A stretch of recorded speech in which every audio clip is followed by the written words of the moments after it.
how are you? I'm good, how are you? Good, thank you. Yeah, really good. We're excited. I'm excited too. Also, it is pronounced Miller, right? Not Millar. Well, this is the thing, because I called myself Miller, I always have, but then everyone started calling me Millar as opposed to Jacqueline Millar, because he's got a French name and his name is ER, but I'm AR. So some people say Millar, but it's Miller because I'm Scottish, so it's Miller. We're excited to be joined today at Band 6 Now HQ with Dr. Isabel Millar, the author of the Psychoanalysis of Artificial Intelligence. She's a philosopher and cultural critic. So we're hoping that with your help, we can learn how to weaponize Lacan to further our goal of abolishing sex once and for all. So our first question is, how would you define a sexbot? Wow, okay, so you're going straight in with the big question. Well, first of all, thank you so much for inviting me to talk to you. It's really nice to meet you virtually. So the sexbot, which features in the book, The Psychoanalysis of AI, obviously it's a concept that people immediately are drawn to because it sounds so exciting. And I'm hoping it is exciting, but also it's not necessarily what it says on the tin, because when I talk about sexbots, it's actually more of a conceptual tool and a sort of figure that I use to explore certain philosophical and psychoanalytic questions in the book. And as the title of the book, The Psychoanalysis of AI, is a sort of provocation trying to put into conversation two disparate fields that unknowingly are completely imbricated with each other, and I think have very rarely been put into conversation with each other, but a conversation which is very necessary given the pace of our technological condition. So the sexbot is this figure that I use in the second part of the book to articulate certain epistemological, ontological questions that we might think about when we're trying to imagine our relationship to possibilities of artificial intelligence or embodied artificial intelligence. And of course, these don't exist at the moment. We have like sort of very perfunctory ideas of the sex robot that we see in popular culture, but this isn't really the sexbot that I'm getting at in the book. I mean, I used the various iterations of it through sci-fi, but even then within the films, what I try to do is to look at different versions of what we might call a sexbot and the way that the human can be related to this conceptual idea in different ways. So it's sort of taking the relationship through various different stages. The first one being the sexbot as exterior to the human, the second one being the sexbot as interior to the human, and the third one being extimate to the human. So there's various ways that I do this through film to answer different questions. And we could sort of put that in terms of like classic philosophical questions, which relate to, firstly, the question of knowledge, sort of epistemology, secondly, the question of the act, ethics, and thirdly, the question of hope, which you could either look at as a sort of theological question or a question of reproduction and replication. So these are sort of the three stages that I take the sexbot through in the book using various films. Cool. Yeah, I mean, we're going to address some of those films later on. And also, I think this distinction that you mentioned between the exterior and the interior, is that related to your use of the term extimacy? Yeah, exactly. So the third stage of that, which is essentially what psychoanalysis tries to get at, is the extimate, i.e. the thing that is most interior to us, but is also located outside of us. So the things that we think are sort of deep hidden truths in psychoanalysis actually happen to be broad structures of society which condition us, i.e. language, the law, culture, religion, politics, all of these things that actually are public, but for us they create the most intimate nature of our being, our sexuality, our subjectivity, but yet they are things which are both inside and outside at the same time, which is very much what psychoanalysis tries to get at. Okay, so before we get onto the question of psychoanalytic ethics, wanted to talk to you about Patipolitics, which is kind of the subject of this conversation, which you describe as a politics of suffering, which goes beyond necropolitics and Foucault's right to kill. So for anyone who's unfamiliar, how would you explain the meaning of the Patipolitical and its importance for understanding biopolitics in the 21st century? Yeah, so this concept arose in the book, The Psychoanalysis of AI, and is becoming another book called Patipolitics. And its sort of genealogy, as you say, is based in Foucault's biopolitics and moving through Akiomembe's necropolitics, which for people unfamiliar, Foucault is the sort of is synonymous with the question of biopolitics, the idea of the relationship between science and power as a way of manipulating or managing bodies, managing the human body. So biopower, the power to harness life, literally bios meaning life. And his project was very much looking at the ways in which life has been historically managed via different apparatuses that produce different types of docile functional body.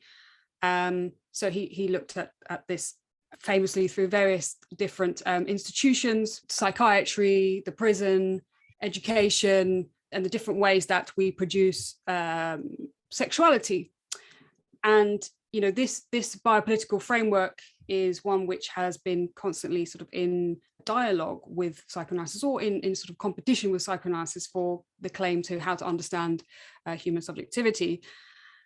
And of course, Membe comes along and he also talks about the question of the management of death, not just the management of life in necropolitics, the idea of how we manage human bodies according to different states of living death.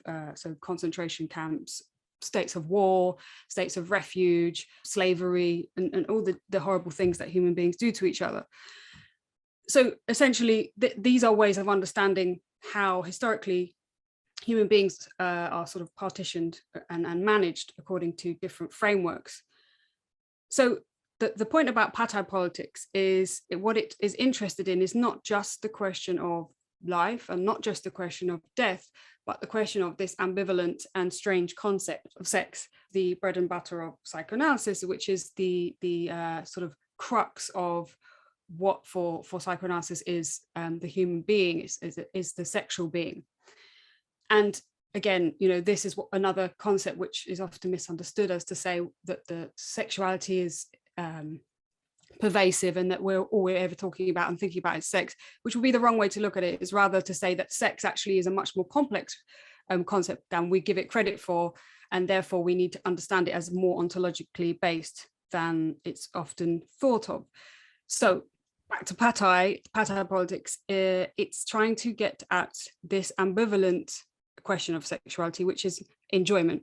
And for psychoanalysis, enjoyment and suffering are one in the same thing. So patio from the Latin to suffer.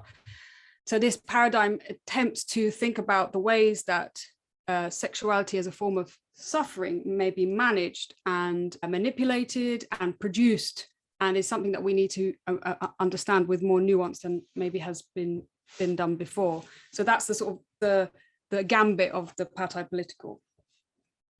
So in your writing on Patipolitics, you present Lacan's claim that the truth of Kant's categorical imperative can be found in the depravity of Marquis de Sade. So that, to quote, the moral law looked at more closely is simply desire in its pure state, which Lacan takes as a foundation for the formation of a psychoanalytic ethics. So could you tell us more about this concept of psychoanalytic ethics, especially in the context of your concern with the ethical implications of sexbots? So the question of the ethics of psychoanalysis, well, first of all, it's a name of a seminar of Lacan's, Lacan Seminar 7. The ethics of psychoanalysis is a very big, long seminar in which he engages with lots of different mediums, Greek myth, philosophy, Hamlet, and various different parts of culture that we can we kind of use as frameworks for understanding what the stakes of psychoanalysis are. And really, what's very important to understand for Lacan when he's talking about the ethics of psychoanalysis is that they operate in a different realm from how we would usually talk about ethics. And first of all, that is a question of the ethics of the psychoanalytic clinic, i.e. what kind of ethics is asked of an analyst when they enter into the transferential relationship with an analysand. But more broadly, it's a question of what do we talk about when we're talking about ethics within psychoanalysis. And what Lacan was very interested in was trying to invert our usual way of seeing sexuality, for example, and enjoyment as sort of outside the purview of good and bad and right and wrong, which is usually, you know, the traditional Christian ethics is to do with trying to hold back all of these terrible weaknesses of human beings in order to be able to make rational decisions about how to behave in the right way. Whereas Lacan sees that, well, actually, sexuality and desire and enjoyment are actually the bedrock of this ethics. And we only get ethics via this sort of repression of this fact. And what he does very astoundingly is to look at the sort of consummate philosopher of Enlightenment ethics, Immanuel Kant, and look at his categorical imperative, i.e. the notion that one should be able to exclude all sort of pathological, emotional elements from any moral decision, i.e. whether we like something or don't like something, or pleasure or pain, and just simply be able to make a decision according to a formal, rational structure, according to which one could judge the value of any actions. So, you know, you shouldn't will any action that you couldn't will to become a universal maxim. And I think most people kind of very familiar with that. Even if they don't read philosophy, we're all kind of familiar with this idea of, you know, do unto others as you would have done unto yourself, which is a sort of very Christian ethic. And what Lacan sees within this structure is that actually there exists this sort of diabolical framework, which if you take it to its limit and exclude all of the elements that Kant actually wanted to exclude, you end up with the very opposite of what we thought we were going to get, i.e. good behavior, and you end up with the Marquis de Sade. So that he finds in the writing of the Marquis de Sade, there exists this kind of abstract framework according to which you could legitimize any behavior and make it a universal maxim.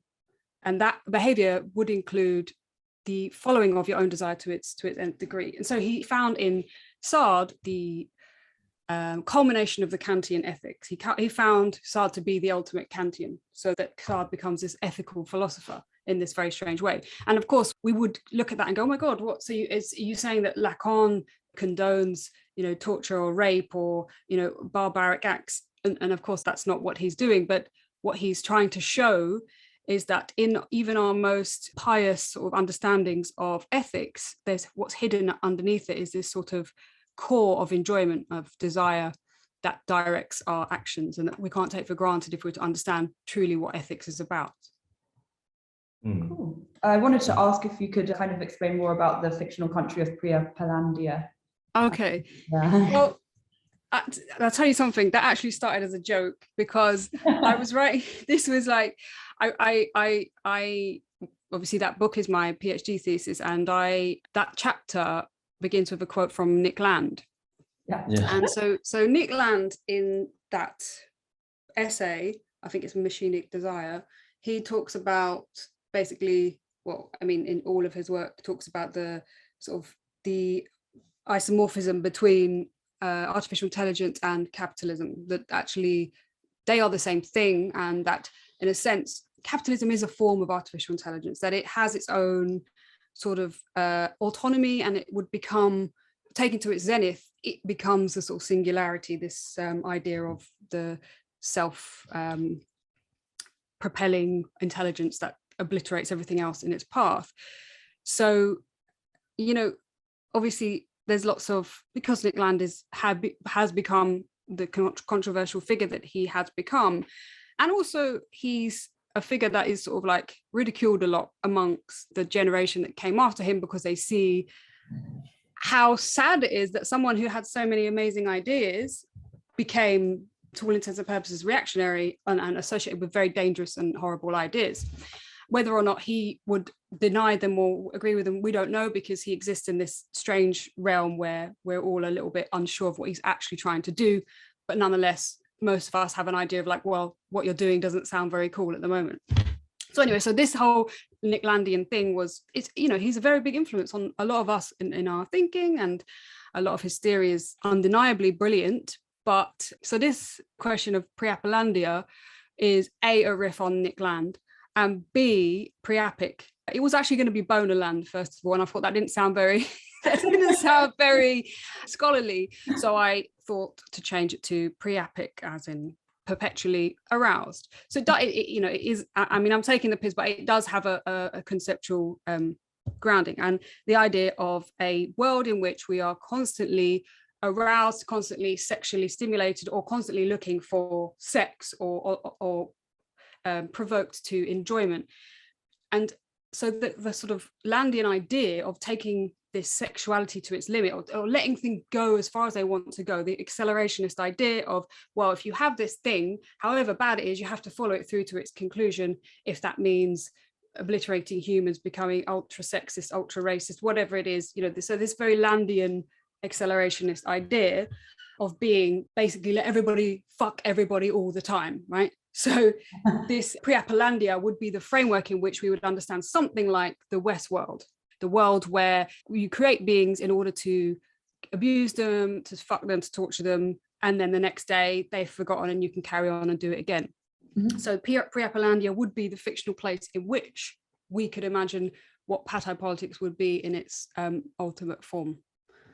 I mean, thinking about that, how it relates to what you were saying about Sade being kind of the repressed underside of Kant. Would you say that in a way it's like Kant was actually really like horny? Well, he was a virgin, wasn't he? So in a sense, he probably was the horniest of them all. And probably he wouldn't have been able to write the amazing stuff that he wrote had he ever had sex. So we should thank him for abstaining. For banning sex. Exactly. Cool. So also we were wondering about you talk about the several forms of death in Lorenzo Chiesa's work. And I was wondering if you could explain kind of the distinction between normal death, real death, and symbolic death, and its relation to the sexbots in Priapalandia, mostly because I don't understand it. Yeah. No, it is really hard to understand, but Chiesa, he's a brilliant writer, understander, or interpreter of Lacan, and has really done amazing things with Lacanian theory. So his sort of elucidation of the different forms of death in Lacan is really interesting, because I remember reading it and thinking, God, I never thought of it like that. But when you start to understand, you realize, oh wow, actually it's actually articulating what we already know about death, which is that we don't know about death and that we don't understand it, and that when we talk about death, we're actually talking about various different things, and we can't really name it or understand it. But what we're trying to do in various different times when we think about death or philosophize or fantasize about it, it operates in various different registers. So this idea of the death in reality, real death, and symbolic death that Lorenzo identifies would correspond to, firstly, death in reality is just literally what we would call somebody dying and their body dying, and our sort of everyday understanding of what death means. And the reason why, it sounds stupid to say, but the reason why that's death is because literally your body no longer is able to specularize itself as a sort of entity in the symbolic realm. So you're no longer able to be in the jouissance of the other, right? So that's death in reality. But then real death is relating to your existence as what I would say you could call a cause of jouissance for the other. So real death is when we forget the dead, so that somebody who existed had a big effect on you, for example, and kind of created a certain affect for you or shaped you, and then ceases to be that person for you. For example, that's a sort of prosaic way of understanding it. Or more generally, sort of forgetting the dead, so that parts of history where a certain tribe or a certain civilization or a certain country was recognized then no longer is that anymore, and it's forgotten and ceases to have a significance. And then the third one, symbolic death, is sort of much more complicated, because it's something that actually can't really happen unless you were to have an apocalypse. So the idea of the death is symbolic is the death of all frameworks for understanding reality, so that we would have to have a complete apocalypse, and have no more subjectivities for the death of the symbolic to happen. And because it's a difficult thing to understand, Lacan uses sort of mythical ways of explaining that, like his Antigone, for example. He talks about how her relationship to the symbolic and her wanting to be entombed alive, is sort of an attempt to bring about this death of the symbolic, which can't actually ever happen. But the one time it does happen within the clinic is in the ideal world, when one has traversed the fantasy, so that the point of an analysis is to be able to reach a point where you traverse your fantasy and you are no longer subject to the forms of suffering that you would have labored under before, and you surpass a certain relationship to the symbolic, and in which case that's a sort of subjective death of the symbolic. So those are the different forms of death, and of course they operate in the Patipolitical world. These different forms of death would operate in relation to the ways that we engage with these undead creatures. I also wanted to ask you about the importance of Baudrillard in your work, since you pull a quote from The Perfect Crime, which she suggests kind of prefigures or like predicts this idea of a patipolitical regime. I don't know if I should read the Yeah, go ahead. I mean, yeah, totally. One may in fact argue that forcing the other to have pleasure, to feel rapture, is in fact the height of rape, and more serious than forcing the other to give you pleasure.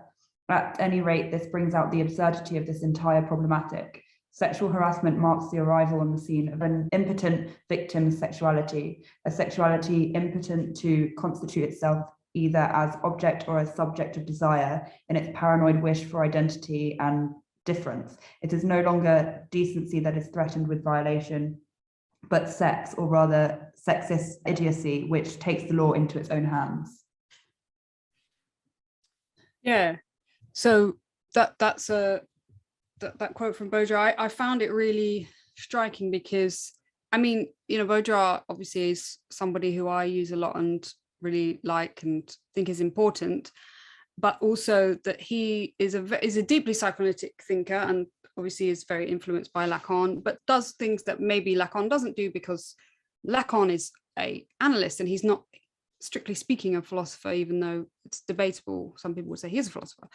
But the question that Baudrillard is interested in here is a deeply psychoanalytic question, which is the problem of our own enjoyment, and how our own enjoyment is not voluntary, and how it's very difficult to try and make a sort of sexual ethics based on the idea of wanting what you think you want, which is what psychoanalysis knows very well, is that we don't know what we want, and often what we want is deeply painful to us and causes us, suffering to get what we want.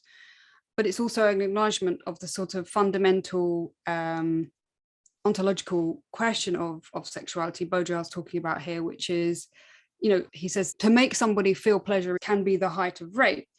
And I think, I was talking about this the other day, the question of how, for psychoanalysis, being made to confront your own fantasy can be the most devastating question of all, which is why the question of rape is a very difficult question, because when it involves people's desires, it becomes very traumatic for people to come to terms with the fact that often bad things that happen to them may have been things that they already wanted to happen to them.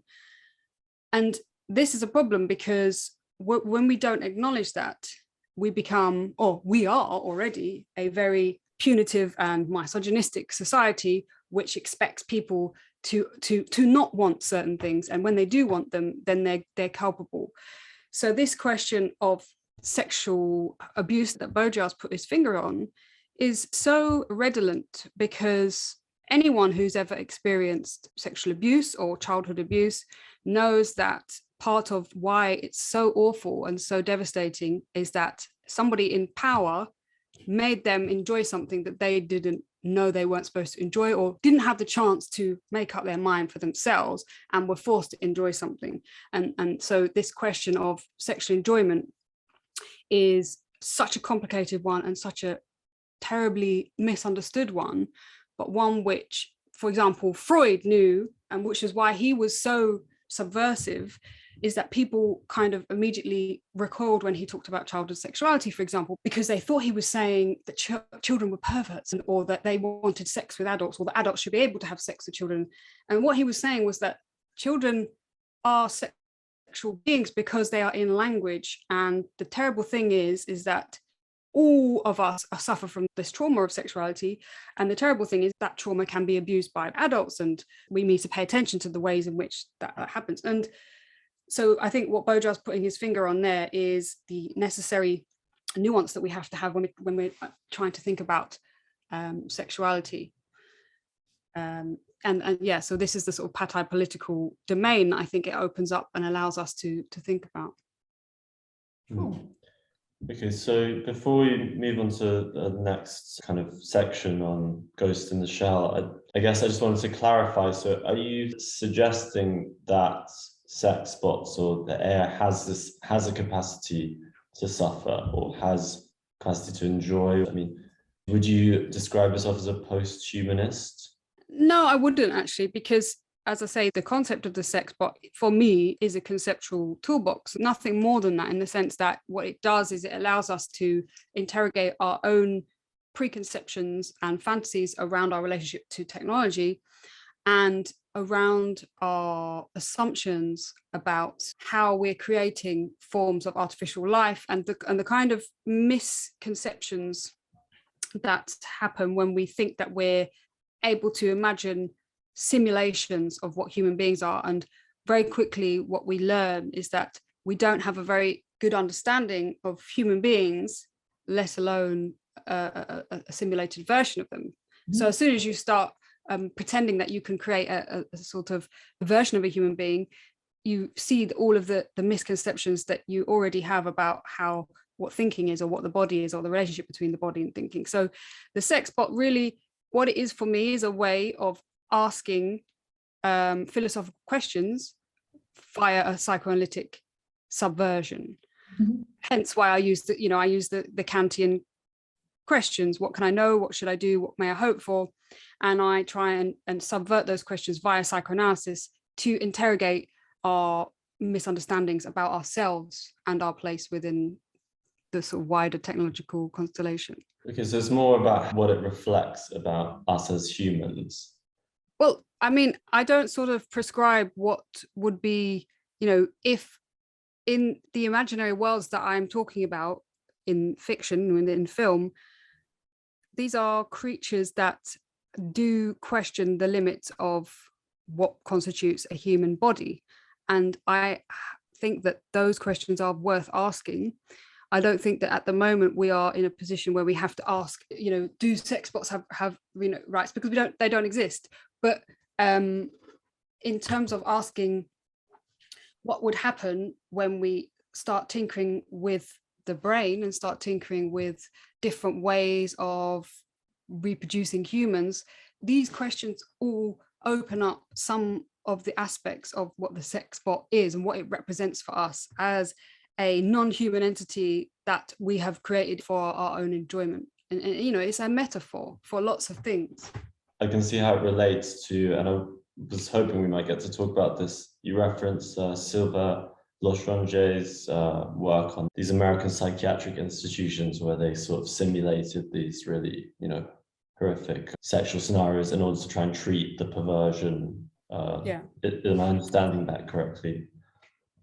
Yeah. So Sylvère Lotringer, he went into psychiatric institutes in America, and he basically pretended he was doing research in order to kind of see what tactics they were using. And they were sort of experimenting on sex offenders and rapists and child molesters, and using sort of, provocations of sexual scenarios to kind of monitor the responses in a sort of very biopolitical way of these patients, and it became really horrific because in the book Overexposed, it's called, Lotringer describes how these people were made to imagine various different scenarios of horrible, abject scenarios, And then the sort of responses were scientifically noted down to see at what point were they aroused, and what kinds of responses did their body have to this image or that image.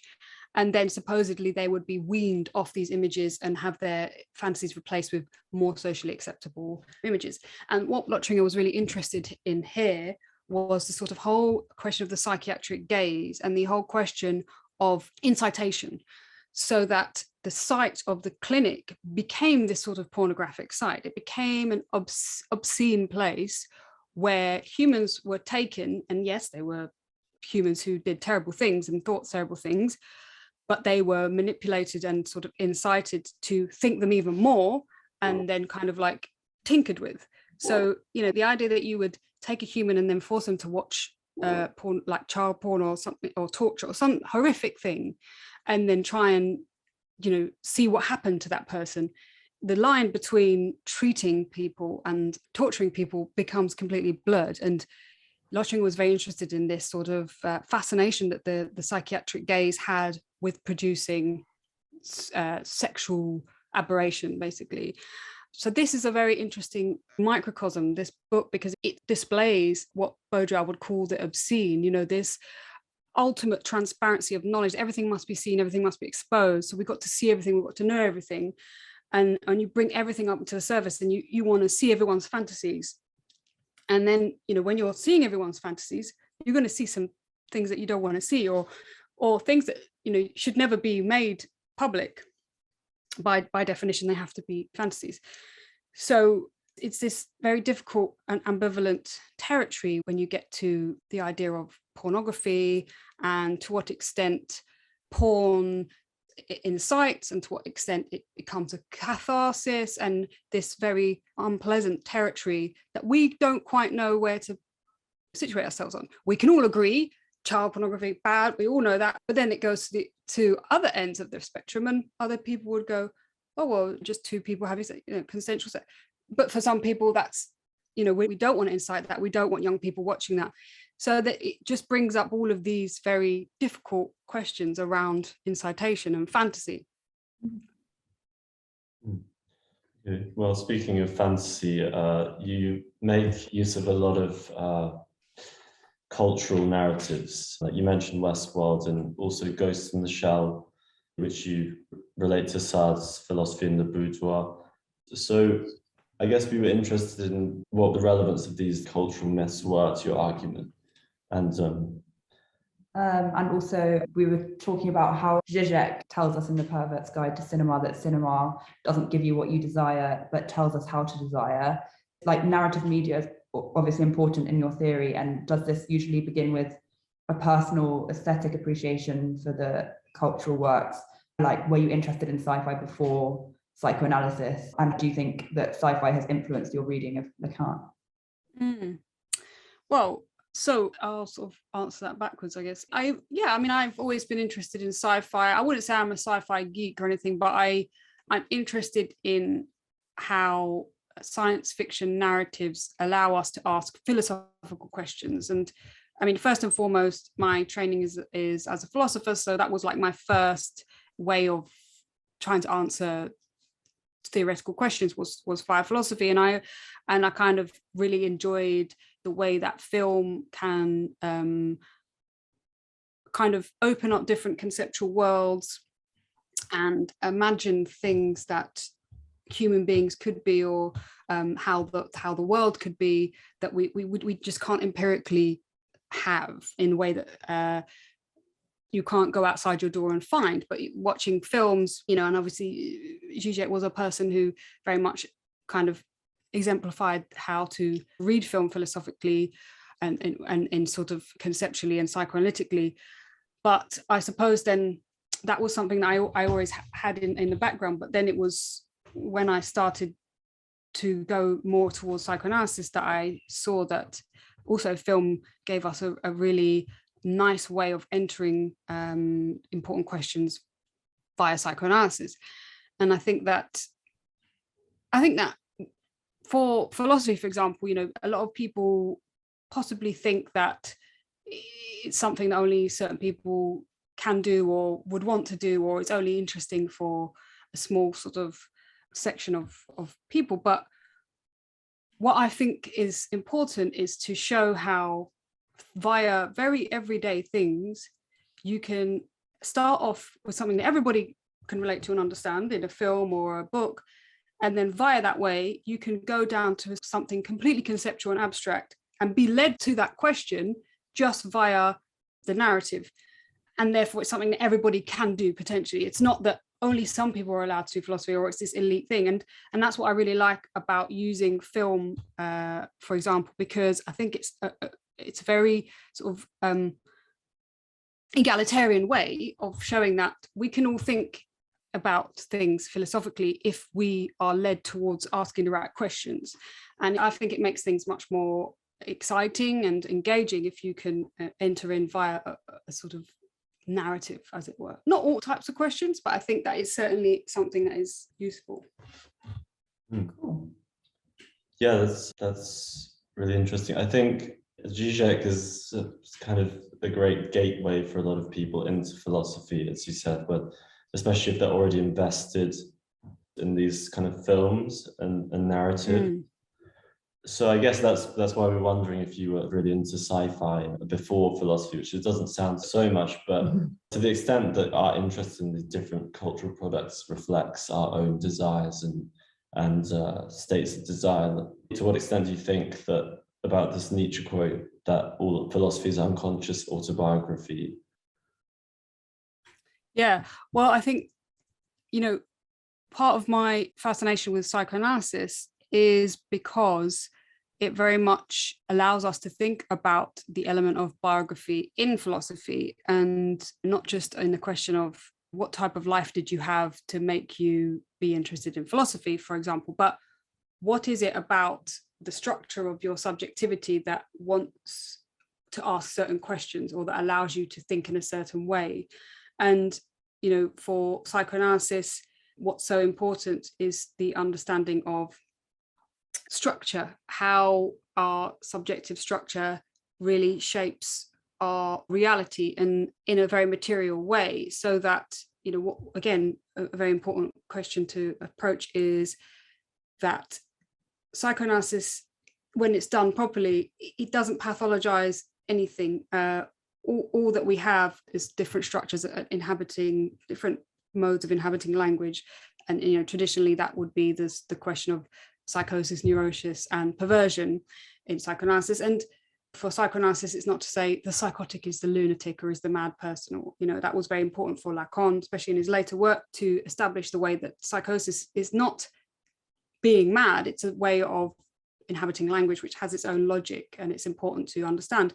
And that's what really struck me when I first really began being interested in Lacanian psychoanalysis, was its relationship to epistemology and the fact that we could understand different modes of thought via structures of subjectivity, which is of course what Zizek was very interested in his relationship to Hegel, and the question, the most sublime hysteric positing of thought as a structure is what psychoanalysis allows you to do. And then by definition, then working via that way, the whole question of autobiography then becomes part and parcel of understanding how somebody's structure then builds up their way of enjoyment and understanding the world around them and their relationship to objects and humans and sexuality, etc., etc. I think that leads on quite well to my next question, which I heard you speaking on a podcast recently where you talked about Lacan's work as like trans and feminist theory, or you mentioned something about that. And so I was wondering, I recently read Preciado's Can the Monster Speak? I don't know if you've read it, but he says that for Lacan, transsexuals are psychotic victims of an error of mistaking the organ for the signifier. So I was just wondering how you would respond to that with like using your reading of Lacan, and is it maybe related to the difference that you've talked about before between like psychotherapy and psychoanalysis? Yeah. So Preciado's critique of the institution of psychoanalysis and a particular strand of it is spot on and very important, and a very necessary critique of certain interpretations of Lacanian psychoanalysis and its institutionalization. However, I would disagree with his attributing to Lacan certain ways of understanding what psychosis means or what the sort of pathological implications that, for example, in that quote are implied by the way that it's assumed that Lacan is calling trans people psychotic, or that they are wrong, or they have got something wrong.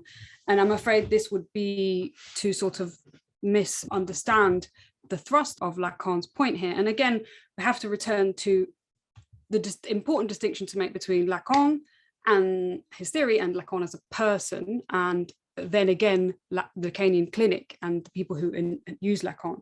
They're all different things. But first of all, really a very big problem with some of the interpretations of Lacanian psychoanalysis from some quarters who think that it's, for example, not able to conceive of the trans experience or the non-binary experience, is to think that what Lacan is saying in that quote, I think you just mentioned that all human beings can be separated into masculine and feminine. Mm-hmm. That's not what he says. What he says is that all human beings are riven by sexuality, that sexual difference is a problem for every speaking subject. That's different from saying any human being is either a man or a woman. That's not what he says. And that is a very big, important question, because it's the difference between, and this is the Judith Butler misnomer as well, was she often thinks that's what Lacan is doing, and that's not what he's doing. To say that you can only either ever be a man or woman, what Lacan is saying is that for all of us, being a man or woman is a problem, and none of us can properly do it. None of us are fully able to be a man or a woman, but the ways in which we're not able to do it are slightly different on the masculine or the feminine side. However, those two sides are not equal sides. It's not like two sides of a coin. It's rather two different ways of negotiating an impossibility. And this is where it all gets into the question of set theory and very complicated mathematical algebraic questions that you find in Badiou, for example, and which Lorenzo Chiesa writes very brilliantly on in The Not Two. So, to put it into a pithy sentence, he describes sexuality as a not two. So it's not two, there aren't a man and woman, there's a not two, which is not the same as to say there is not two, but it is a not two. I.e., the way that a man thinks of himself as a man and the way that a woman thinks of themselves as a woman are very different operations, but they're, needless to say, difficult operations for every human being. And whether you're a cis person or a trans person, the way that you assume that position is still going to be a problem. It's a problem for all of us. It will always be a problem, no matter whether our body that we're born with is the same as the body that we inhabit all of our lives, or whether we go through surgeries or whatever. It's always going to be a problem. So importantly to say is that for Lacan, the trans person is not by definition psychotic, and the interpretation of that would be a sort of a form of conservatism via the clinic of psychoanalysis that exists. The clinics, as Lacan was always doing, is he build a clinic and then he break it down, because people can always misinterpret their masters. And that's something that always happens within psychoanalysis, is that people build up idols and then they want to stick to a certain idea of interpretation, and then they themselves become, conservative. So the question of psychosis is a really important one, however, and to say that, oh no, he doesn't say trans and psychosis are not the same, it's a thorny question, because it sort of immediately assumes that psychosis itself is a pathology, which it's not. And also in the clinic of psychoanalysis, it becomes something very much more complicated than it was previously thought, because it was previously thought that the psychotic person couldn't even be treated in psychoanalysis. Mm-hmm. And of course that changes over the decades. So it is a very complicated one, but I will stand by the question of Lacanian psychoanalysis as being very important for understanding the trans and the non-binary person's experience, and one which is not bigoted at all. So I guess to move on to a slightly different topic now, we wanted to chat to you about Adorno's Table, which is a leisure and lifestyle critique blog.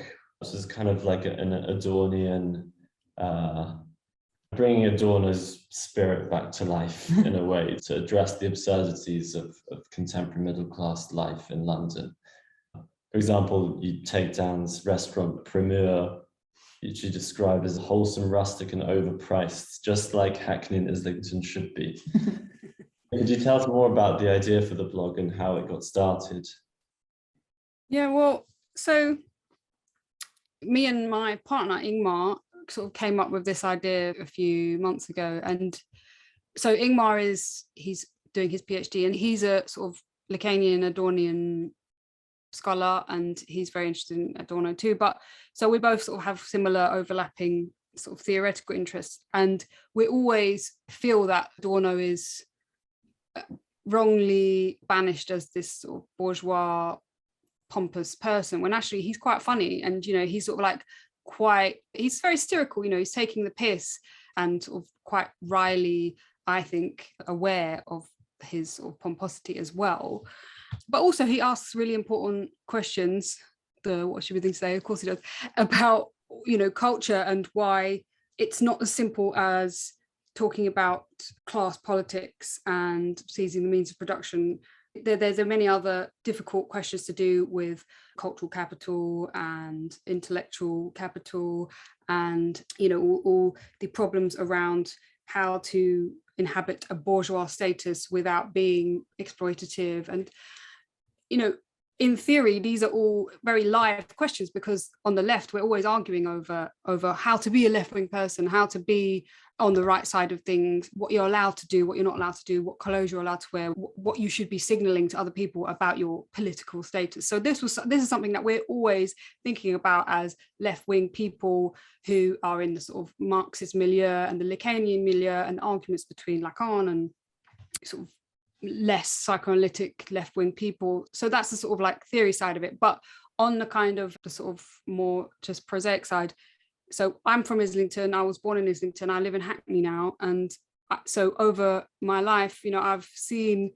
all the changes that have happened in North London. I mean, it's always been, Islington has always been like this, but it's so funny now to see how the sort of the meta way that North London has become this parody of itself, of this sort of bohemian left-wing intellectual class of people, which, yes, it is that, but it's also extremely rich part of London. There's so much money and there's so much power and privilege here that what used to be sort of quite rustic and wholesome, and well, I would say that I'm from Islington, and I am lucky enough to have grown up in nice Georgian house and all of that.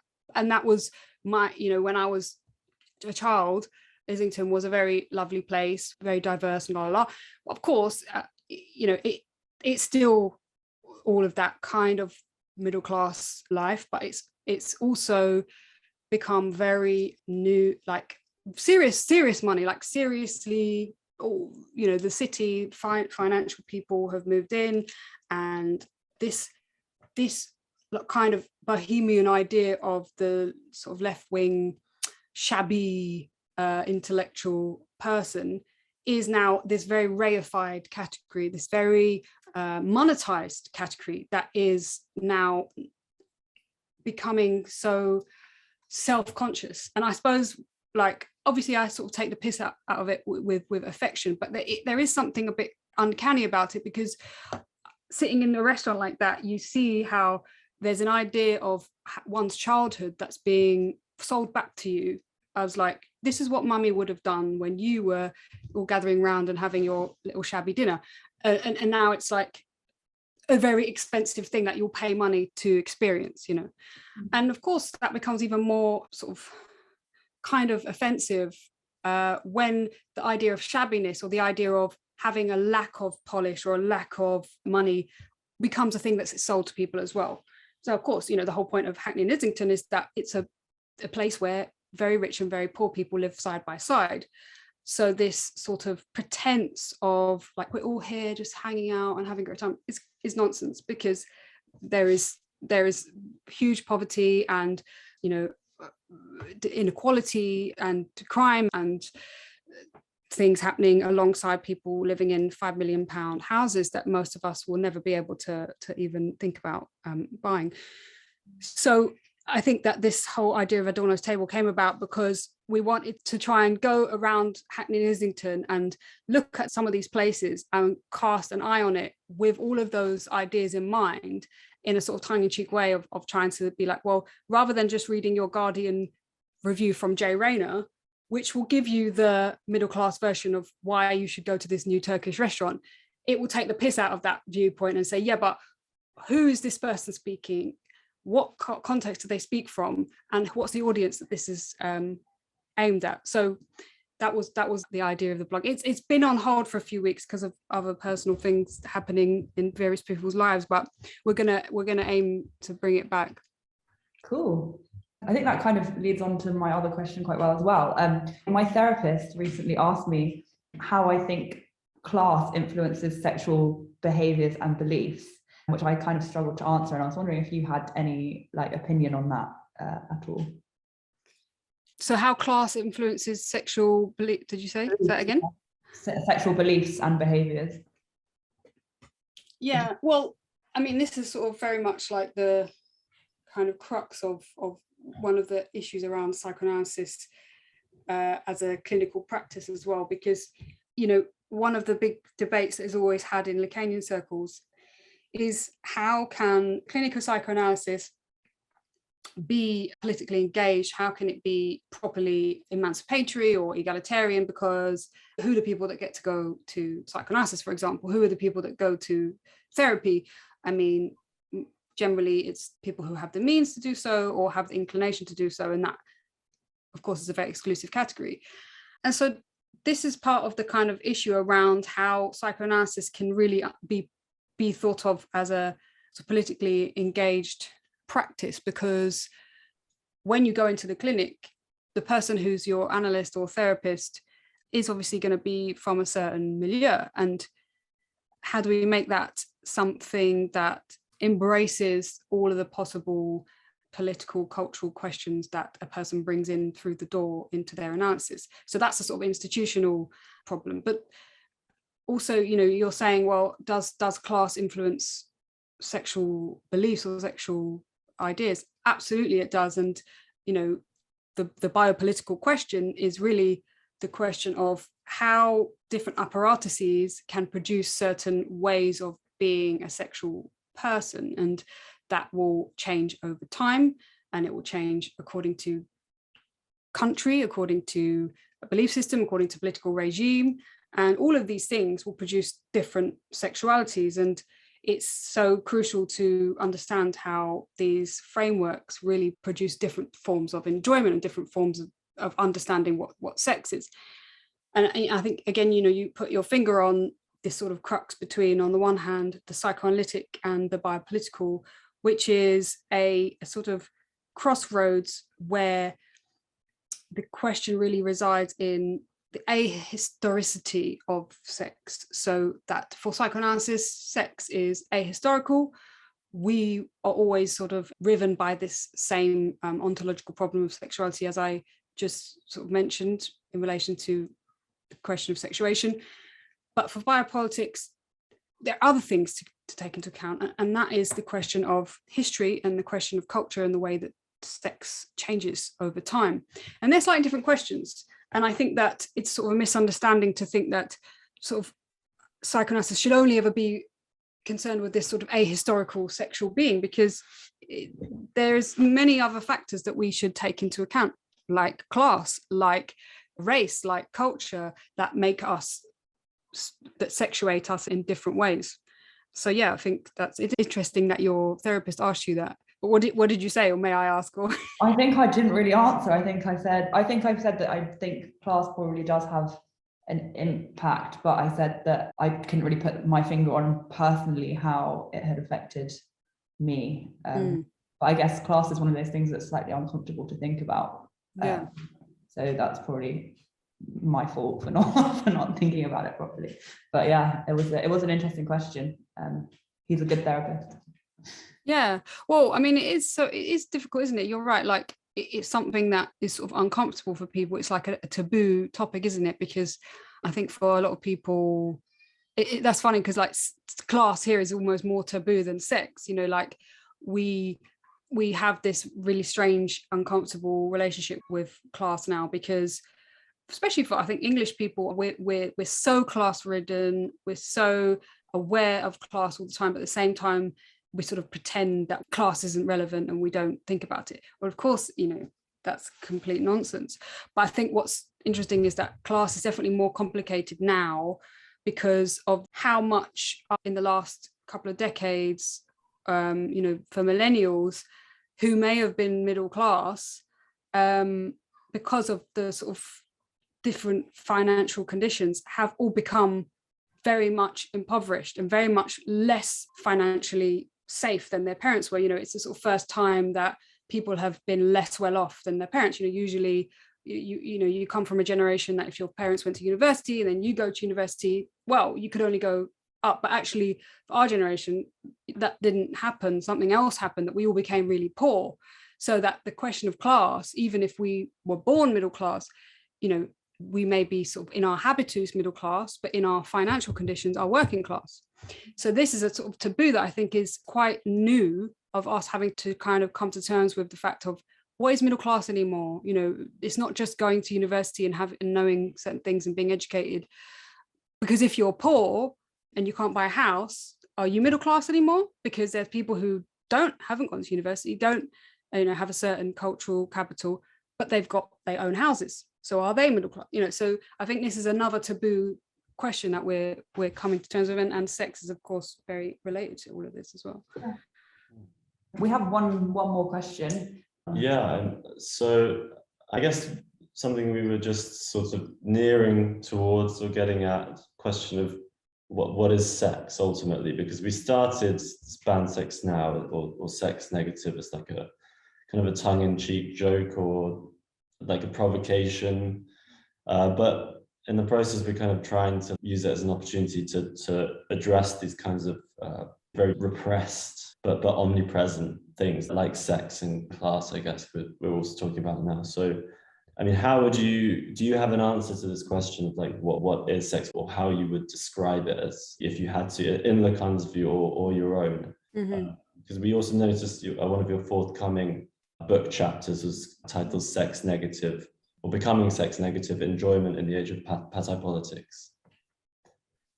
Yeah, so, well, obviously I really resonate with your project and the idea of sex negative and Ban Sex Now. That's why I was really excited to talk to you guys, because I think that you really sort of articulate the psychoanalytic question of, well, we pretend that sex is just either this great thing or this terrible thing, but it's both. And it's this problem that now, especially I think for I suppose Gen Z, is very much aware of this in a way that maybe I'm being idealistic, that hasn't really been articulated before, of the strangeness of sexuality and the problem of it, and how actually now that sex is everywhere and sex is available and isn't a taboo anymore, it now again becomes a problem for people of actually thinking, well, hold on a minute, what is this thing that I'm free to have and free to want, but at the same time is actually, maybe I don't want it, maybe it's not nice, maybe it's not emancipatory, maybe it's not the thing that we all want as young people, and so I think young people are definitely experiencing that differently, and obviously starting to question, well, what is this strange thing that we think we know so well, sex? What is this thing that for generations and generations has been this forbidden thing that, you're not allowed to have, and once you do have it, it has to be under certain conditions, and all the different taboos that obviously Foucault explains so well. But now that it's there and we're forced to want it, we're told that we have to have it, we're told sex is good and we should, it's healthy and it's something that we should try and experience, people are realizing that it's much more complicated than that. And so the question, what is sex, which is the title of a book by Alenka Zupancic, a very brilliant book, which asks this question from a philosophical and psychoanalytic point of view, it really is the question of psychoanalysis. What is sex? And I would say it is the question of human being. What is sex? It is a ontological question. It is a epistemological question. And it's one that implicates us all by virtue of the fact that we are speaking subjects. So the simple way to say what is sex for humans would be to say it is the fact that as human beings, we speak and that we're in language. And the fact that we're in language is what makes us sexuated beings. And this sexuation is inherently problematic for us and difficult and unpleasant, but at the same time, it is the font of all human creativity and thought. So it's such a rich concept, and it's such a strange concept, and one that needs to be constantly thought about and constantly understood, even though, you know, our current understanding of it is always sort of this scientific way of thinking about sex, as if it were a byproduct of evolution, for example. That's the sort of prevalent way of the sort of discourse that exists now, sort of hyper-rationalist discourse, that, well, sex is just the way that human beings sort of developed to enjoy procreation. And that's like a very simplified way of understanding the whole of human civilization. You know, it's one interpretation of it, but it by no means can explain sexuality. So yeah, what is sex? Well, sex is something that we have to think about more, or perhaps not think about at all, which is up to you. Thank you so much. Yeah, thank you so much. This has been My pleasure. My pleasure. Dr. Isabel Millar. Yeah. Or Millar. Either way, it's fine by me. Thank you so Oh, much. you know what? Something was bothering me. It's because I said that Hamlet was in Seminar 7. It's not. It's in Seminar 6. Okay. I must correct myself. We'll edit it, don't worry. My Lacanian OCD is... Thank you so much. This has been really awesome. And we'll, thank you. Anyway, it was so nice to meet you guys. Yeah, really nice to meet you. Hopefully we'll get to chat sometime soon. Definitely. Yeah. Brilliant. All right. Take care. Bye.